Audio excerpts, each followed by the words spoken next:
여러분 안녕하세요. 4교시 역사입니다. 이번 시간은 지난 시간 이모군란에 이어서 이 급진개합파를 일으킨 갑신정변에 대해서 배워볼 거예요.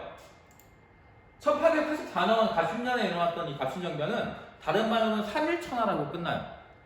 이 갑신정변을 일으켰던 급진개합파가 정권을 잡기는 하지만 3일 만에 이제 이 정변이 실패로 끝나게 되는데 그 이유는 조금 이따 같이 보게 될 거지만 이모군란을 누가 제압해줬죠?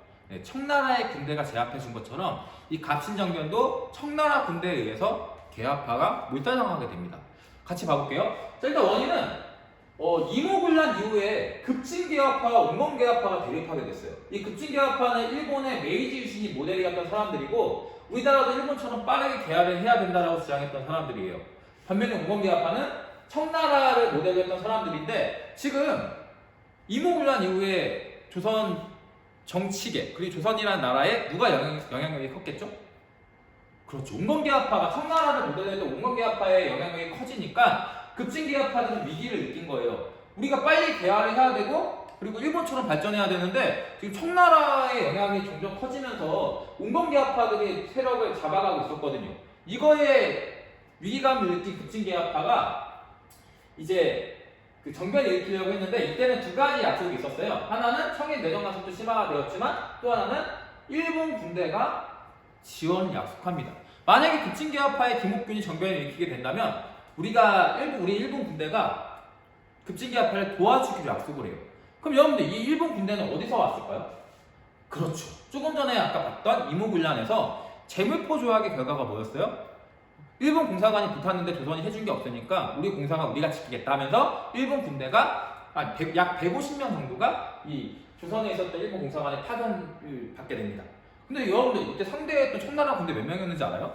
1500명이었어요. 원래는 3000명의 청나라 군대가 주둔하고 있었는데 1884년이 되면 청나라랑 프랑스랑 한바탕 붙거든요. 그러다 보니까 이제 청나라가 병력이 필요하니까 3000명의 청나라 병사 중에서 1500명을 이제 청나라와 프랑스가 싸우고 있던 곳으로 이제 이동시키게 됩니다. 그러다 보니까 1,500명이 남아요. 근데 일본 군대 몇 명? 150명. 그럼 150명이 몇 명 상대해야 되는 걸까요? 10명. 1,500명을 상대해야 되겠죠? 근데 이때 당시 급진개합파들은 일본 군대가 뭐 믿었나 봐요.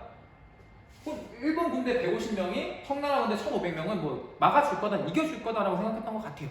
그래서 이렇게 정변을 일으켰는데 경과를 볼게요. 자, 김옥균과 박용효 등의 급진개합파가 우정총국, 지금의 우체국이에요. 이 우정총국 축하연에서 정변을 일으키게 됩니다. 그리고 나서 고종과 민비, 그러니까 명성황후를 인질로 잡고 3일 동안 이제 정권을 잡게 돼요. 이게 3.1천하라고 불리는 건데 결과적으로 어떻게 되냐? 일본군이 배신을 때려요. 일본군이 처음에는 도와준다라고 얘기했었죠. 150명을 가지고. 근데 막상 이제 청나라 군대가 이 궁궐에 에워싸니까 일본 군대가 도망을 가버립니다. 그리고 청나라 군대 1,500명에 의해서 이 급진개합파들은 대부분 죽거나 혹은 이제 일본으로 도망을 가게 되버린 사건이 발생해요. 이게 갑진정변이었습니다. 그리고 이 김옥균과 박용효 같은 사람들은 당시 최고 엘리트층이었는데 심지어 박용효는 왕의 부마였어요. 즉 왕의 사위였죠. 자, 계속 보겠습니다. 자, 그러면은 여기서 갑진정변에서 가장 중요한 게 이거예요. 14개 주 개혁 정당인데 이 갑신정변을 일으켰던 세력들이 요구했던 게 조선이 바뀌어야 됩니다. 그리고 어떻게 빠르게 개화해야 됩니다. 그러면서 14개 항목의 요구사항을 주장하게 됩니다. 그 요구사항 한번 같이 봐볼게요. 첫 번째, 청에 잡혀간 대원군을 돌아오게 하며 청의 조공을 폐지해야 된다. 지금 이건 어떤 의미예요? 우리가 자주 국가를 만들어야 된다. 급진개합파는 우리나라가 자주, 그러니까 우리가 스스로 설 수 있는 나라, 독립적인 나라가 되기를 원했던 게 이 급진개합파들의 생각이었어요. 그리고 청나라와의 간섭, 지금 온건개합파들의 정권을 잡고 있으니까 이 온건개합파가 청나라와 연계되어 있잖아요. 청나라의 간섭을 이제 없애버리고 싶다는 의지가 있었던 거예요. 두 번째, 겁나 중요합니다. 이거. 문벌 폐지와 인민평등권인데 선생님이 이거 작년에 시험 문제 냈던 거예요. 자, 여러분들 이 급진개합파들은 전부 다 어떤 사람들이었냐? 당시 서울에서 제일 부잣집 도련님들이었어요. 한 명은 왕의 사위였어요. 그리고 또 몇 명은 최고 명문가의 자제들이었는데 이 사람들이 지금 주장했던 게 뭐였어요? 신분제를 폐지하겠대요. 신분제를 폐지하면은 이 급진개합파들은 이득일까요? 손해일까요? 당연히 손해죠. 왜냐면 이들은 당시 최고위층 양반가 자제들이었으니까요. 하지만 이 사람들은 조선의 근대화, 나라를 위해서 신분제는 그 폐지해야 된다라고 주장했을 정도로 굉장히 어떻게 보면 진보적인 생각을 가지고 있었어요. 그리고 이거 헷갈리면 안 돼요. 이 급진개혁파들이 양반이고 높은 권력을 가지고 있었다고 해서 신분제 폐지에 반대했다 이렇게 생각하면 안 돼요. 이 사람들이 신분제 폐지를 주장하게 됩니다. 꼭 기억하셔야 돼요. 자, 그리고 제 세 번째. 지주법 개혁과 관리의 부정을 막고 국가 재정을 넉넉히 하자. 즉, 이제 탄광노예들이 얼마나 이제 부정부패 심했었어요. 삼정유물량도 있었고, 그냥 국가 재정을 깨끗하게 쓰자라고 주장한 거고, 뭐 12조 모든 재정은 호조에서 관할, 재정에 일어나라는 뜻인데 이거는 간단해요. 당시에 이제 조선이 왕정국가니까 왕이 이제 나 돈 필요한데? 국가에서 국가 돈이 내 돈이고 내 돈이 국가 돈이고 뭐 다 내 돈이지만 이런 식으로 왕이 돈을 막 썼거든요. 그러다 보니까 국가 재정은 호조, 이게 관청 이름이에요. 호는 돈을 관리하는 관청이고 이 관청에서 관할하고 왕이나 종친이나 아니면 다른 권력가들이 국가 재정에 손을 못 대게 하자라고 했던 조항이었고 굉장히 좋은 조항 중에 하나예요. 또 하나, 대신과 천차는 의정부에서 회의하고 정령을 의결 집행하자는 건데 여러분들 대신과 천찬이라는 건 조선의 관료를 얘기하는데 이 사람들이 의정부에서 회의하고 정령을 의결 집행한대요. 여기서 빠져있는 게 누구죠? 왕에 대한 건 없어요. 그럼 왕은 정책을 만들고 정책을 집행할 때 뭐 하라는 거죠? 그렇죠. 왕은 사인만 해주는 존재라는 거예요. 왕은 정책을 집행하고 의결하는 사람이 아니라 사인만 해주는 존재라는 건데 이거는 일본과 영국이 지금 이렇게 하고 있죠. 왕은 존재하되 군림하지 않아요. 왕은 통치하지 않고 그냥 상징적인 존재가 되어 있죠. 그것처럼 우리나라도 이제 일본과 영국처럼 입헌군주제가 되었으면 좋겠다라고 주장을 한 거예요. 하지만 여러분들 이 급진개혁파들의 사상과 내용은 정말 좋았지만 안타깝지만 백성들에게 지지를 받았을까요? 받지 못했을까요? 안타깝지만 백성들의 지지를 얻지 못했어요. 선생님이 지금도 기억이 나요. 선생님이 인천 여기 아이모 중학교에 다녔었어요. 사실 선생님도 여기 인천에서 30년 넘게 살았는데 그때 선생님이 중학교 때 지금도 기억이 나요. 손을 들고 질문을 했어요.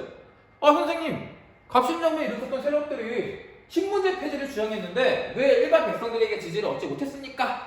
라고 했더니 선생님이 그때 지금도 마음에 상처가 남아있는 게 선생님이 조용히 이제 부르더니 선생님이 혼내셨어요.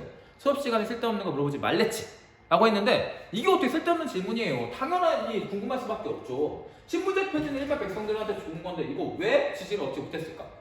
간단해요. 여러분들 지금 정부에서 어떤 정책을 한다고 하거나 심지어는 지금 가장 최근에 재난기본소득이라고 해서 지금 코로나19 사태로 힘들어하는 국민들에게 돈을 일정 금액을 지급한다고 했을 때 이거 홍보 엄청 하잖아요.